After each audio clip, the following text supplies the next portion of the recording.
Bonjour et bienvenue. Aujourd'hui, je veux souligner la fête de Saint Barnabé, qui est le saint patron de ma paroisse, Landrienne. Barnabé est juif, originaire de Chypre. Il est un chrétien des toutes premières communautés. Son nom signifie « fils de la consolation » en hébreu. Barnabé est témoin de la vie, de la mort et de la résurrection de Jésus. À la Pentecôte, l'Esprit Saint souffle sur lui. Il est touché au cœur et plus rien ne sera plus comme avant pour lui. Saint Barnabé est un homme de foi et toute sa mission sera de prêcher la bonne nouvelle aux païens. Saint Barnabé est mort à Chypre, dans sa patrie natale. Maintenant, ouvrons notre cœur pour laisser la parole de Dieu nous imprégner, car la parole de ce jour nous appelle à devenir des disciples missionnaires, comme Saint Barnabé.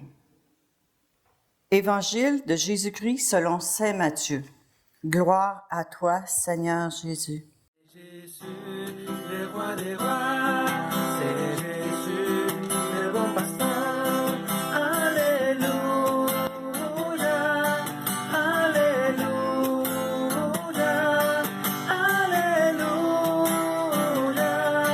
alléluia,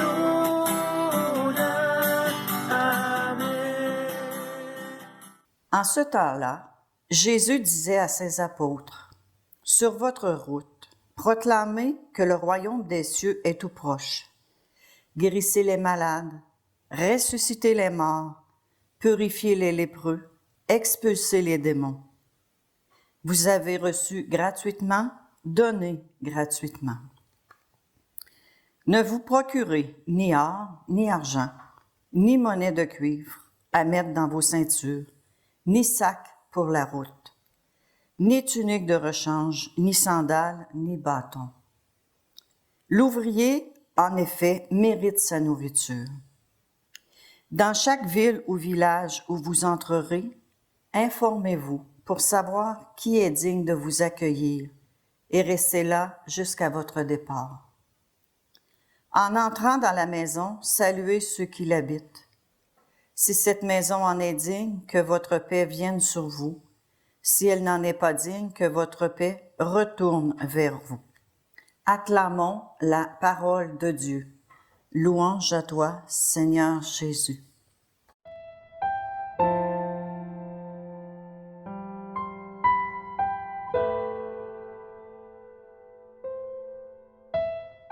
Alors, dans sa parole, aujourd'hui, le Seigneur nous dit, sur votre route, proclamez que le royaume des cieux est tout proche. Pour la première fois, les apôtres sont envoyés en mission. Ils vont essayer de mettre en pratique ce qu'ils ont appris et vu faire par Jésus. C'est l'Église qui tente ses premiers pas. Aujourd'hui encore, cette parole s'adresse à chacun de nous en particulier. Comme pour les apôtres, Jésus nous envoie proclamer, annoncer l'Évangile. Et il nous envoie livrer aux hommes le plan du salut. Dire à nos frères et sœurs qu'il est la porte du cœur du Père, qu'il est la porte du royaume. Guérissez les malades, ressuscitez les morts, purifiez les lépreux, expulsez les démons. Vous avez reçu gratuitement, donnez gratuitement. La guérison des malades est l'un des signes de l'arrivée du règne de Dieu. Dieu veut sauver le monde, tout le monde, sans exception. Jésus a donné à ses apôtres, gratuitement, le pouvoir de guérir, de purifier, de chasser les démons. Et il leur demande de donner eux aussi, gratuitement. Et c'est ce qu'il nous demande à nous aussi de faire aujourd'hui, dans ce monde de plus en plus incroyant. Pour guérir, il n'est pas nécessaire d'avoir des dons, mais simplement avoir la foi en Jésus. Témoigner, communiquer, enseigner la parole de Dieu, c'est injecter la vie. La paix dans le cœur de celui ou de celle qui est dans l'épreuve. Et le voir se relever, guéri, ne sont que les conséquences de l'amour de Dieu, Verbe fait chair, en sa parole et de notre foi. Vous avez reçu gratuitement, donnez gratuitement.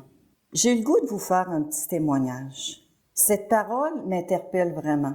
En 84, le Seigneur est entré dans ma vie comme ça, gratuitement. Ce à quoi je ne m'attendais pas du tout parce que j'étais loin de l'Église. Ça a été une conversion lors d'une fin de semaine. Comme Saint Barnabé, le Seigneur a touché mon cœur et ma vie a complètement changé. Il a fait de moi un être nouveau. Je vous cite une parole de Saint Jean-Paul II. Celui qui a vraiment trouvé le Christ ne peut le garder pour lui tout seul. Il doit l'annoncer aux autres. Je sais pas si c'est moi qui l'ai trouvé ou c'est le Seigneur qui m'a trouvé, mais en tout cas, on s'est trouvé et je pense qu'on fait une bonne équipe. Au début de mon cheminement, j'avais pas beaucoup de connaissances dans le domaine de la foi, mais j'avais beaucoup de zèle. Pourquoi beaucoup de zèle?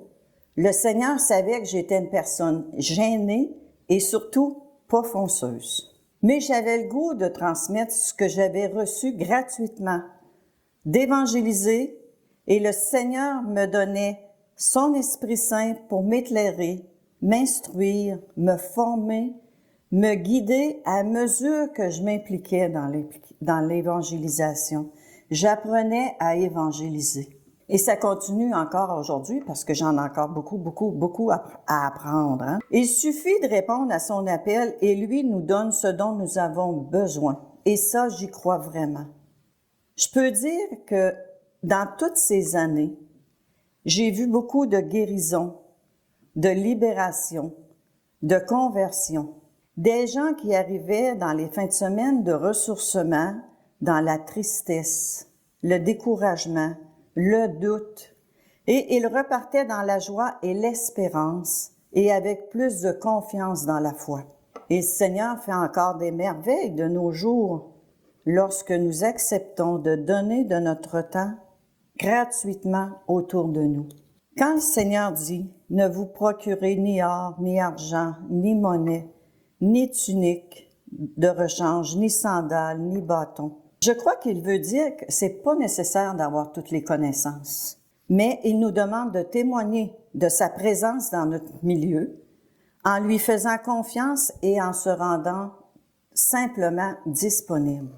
La disponibilité à servir. Lui sait bien plus que nous ce dont nous sommes capables. Et il nous connaît et nous donne son Esprit Saint. En fait, tout ce qu'il nous demande, c'est l'abandon. Lui va faire le reste. Et comme les apôtres, il arrive parfois que nous ne sommes pas toujours bien reçus dans les endroits où nous nous rendons. Mais la mission connaît aussi du succès. L'on fait l'expérience de la puissance de Dieu. On expérimente une intimité avec Dieu.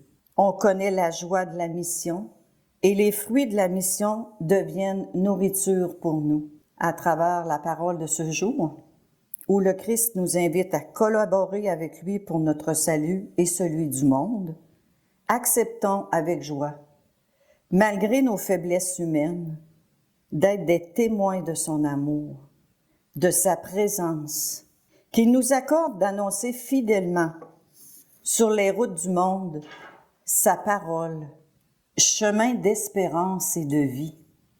En terminant, je peux me poser les questions suivantes. Est-ce que je demande à l'Esprit Saint le zèle pour témoigner de ma foi? Est-ce que je redonne gratuitement ce que j'ai reçu de Dieu?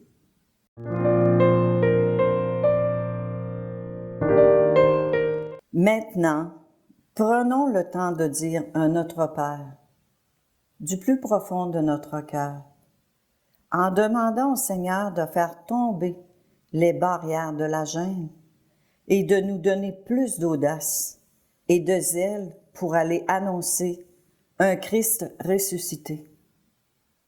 Qu'il fasse de nous des disciples missionnaires. Notre Père, qui es aux cieux, que ton nom soit sanctifié, que ton règne vienne, que ta volonté soit faite sur la terre comme au ciel. Donne-nous aujourd'hui notre pain de ce jour. Pardonne-nous nos offenses, comme nous pardonnons aussi à ceux qui nous ont offensés. Et ne nous laisse pas entrer en tentation, mais délivre-nous du mal. Amen. Alors, je vous souhaite une bonne été et on va se revoir à l'automne. Bonne journée.